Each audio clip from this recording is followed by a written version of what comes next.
प्रश्न 37. कोणकोणती ठिकाणे ही सार्वजनिक ठिकाणे म्हणून ओळखली जातात?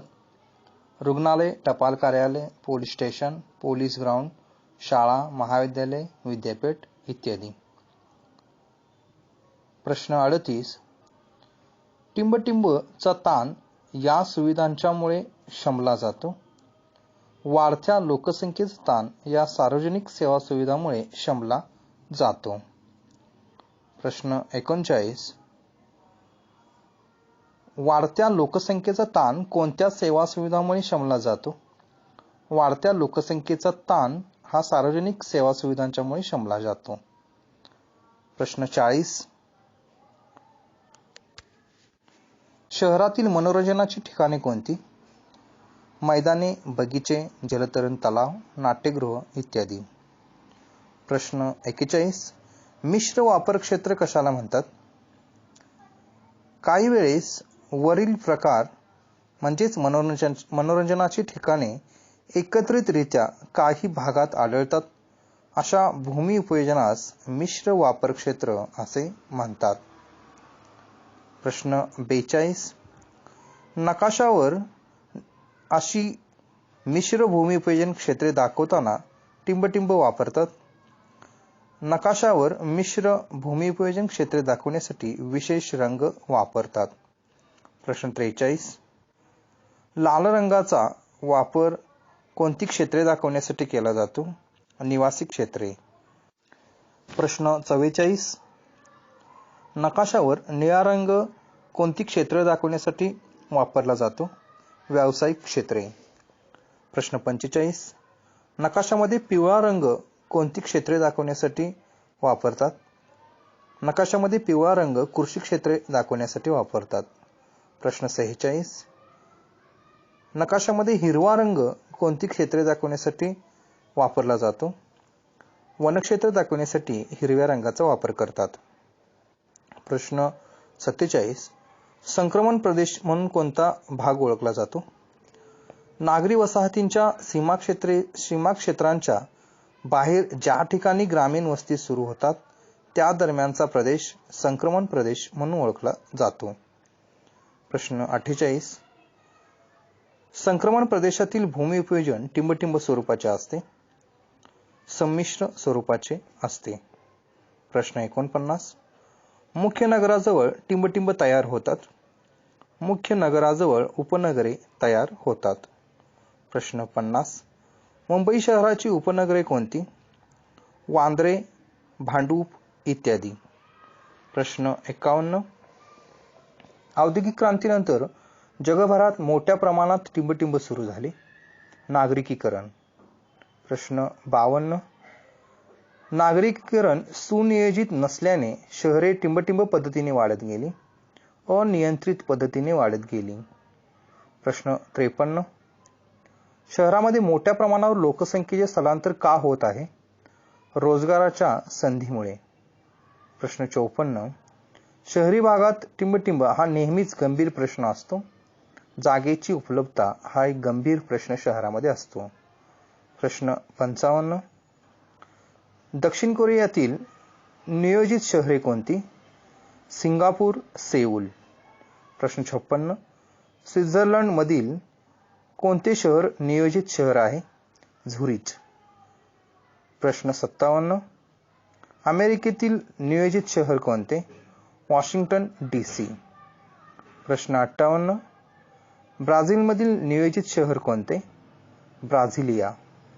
प्रश्न 59. भारतामधील नियोजित शहरे कोणती? चंदीगड व भुवनेश्वर. प्रश्न 60. कोणत्या गोष्टींच्या नुसार भूमी उपयोजनाच्या प्रकारात फरक पडतो? जमिनीची उपलब्धता, देशातील लोकसंख्या, तिची गुणवत्ता व आवश्यकता यानुसार भूमी उपयोजनाच्या प्रकारात फरक पडतो. प्रश्न 61. जपानमध्ये टिंबटिंब जमिनीची टक्केवारी जास्त आहे. जपानमध्ये वनाच्छादित जमिनीची टक्केवारी जास्त आहे. प्रश्न 62. जपानमध्ये टिंबटिंब जमिनीची टक्केवारी फारच अल्प आहे. स्थायी कृषीकालीन जमिनीची टक्केवारी फारच अल्प आहे. प्रश्न 63. भारतामध्ये टिंबटिंब जमिनीची टक्केवारी कमी आहे. भारतामध्ये वनाच्छादित जमिनीची टक्केवारी कमी आहे. प्रश्न 64. भारतामध्ये कोणत्या जमिनीची टक्केवारी जास्त आहे? स्थायी कृषीखालील जमिनीची टक्केवारी जास्त आहे. प्रश्न 65. जमिनीची मालकी ही कशी असू शकते? खाजगी किंवा सरकारी?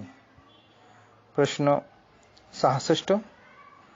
जमिनीच्या संदर्भातील नोंदणी ही कोणत्या खात्याकडे केली जाते? महसूल खात्याकडे केली जाते. प्रश्न 67.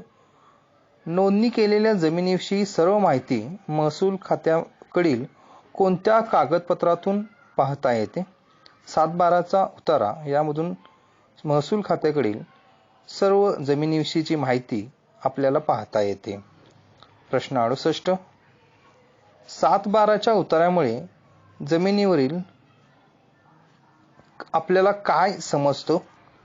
7/12च्या उतार्यामुळे जमिनीवरील मालकी हक्क कोणाचा आहे हे आपल्याला समजतं. प्रश्न 69. हा 7/12चा उतारा कोणामार्फत दिला जातो? हा उतारा शासकीय अभिलेख महसूल विभागातर्फे दिला जातो. प्रश्न 70. जमिनीच्या मालकी हक्कासंबंधीच्या कायद्यातील विशेष कलमे कोणती? क्रमांक 7 व क्रमांक 12. प्रश्न 71. 7/12 उतारा म्हणजे टिंबटिंबच होय?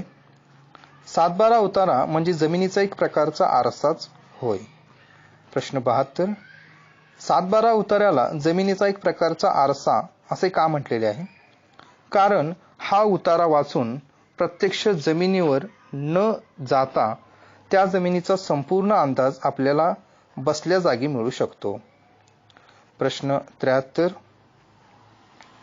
महसूल खात्याच्या एका रजिस्टरमध्ये कोणकोणत्या बाबींचा समावेश केलेला असतो? महसूल खात्याच्या एका रजिस्टरमध्ये जमीनधारकांच्या मालकी हक्क, कर्जाचा बोजा, शेतजमिनीचे हस्तांतरण, त्यातील पिकाखालील क्षेत्र यांचा समावेश असतो. प्रश्न 74. 7/12 उतारा कसा तयार होतो? गावचा नमुना नंबर 7 आणि गावचा नमुना नंबर 12 मिळून 7/12 उतारा तयार होतो. म्हणून या उतार्याला 7/12 उतारा असे म्हणतात. प्रश्न 75. जमीन व महसुलाच्या व्यवस्थापनासाठी प्रत्येक गावच्या तलाट्याकडे काय असतात? प्रत्येक गावच्या तलाट्याकडे गाव नमुने असतात. प्रश्न 76. भोगवटादार वर्ग 1 म्हणजे काय? भोगवटादार वर्ग 1 म्हणजे ही जमीन वंशपरंपरेने चालत आलेली मालकी हक्काची असते.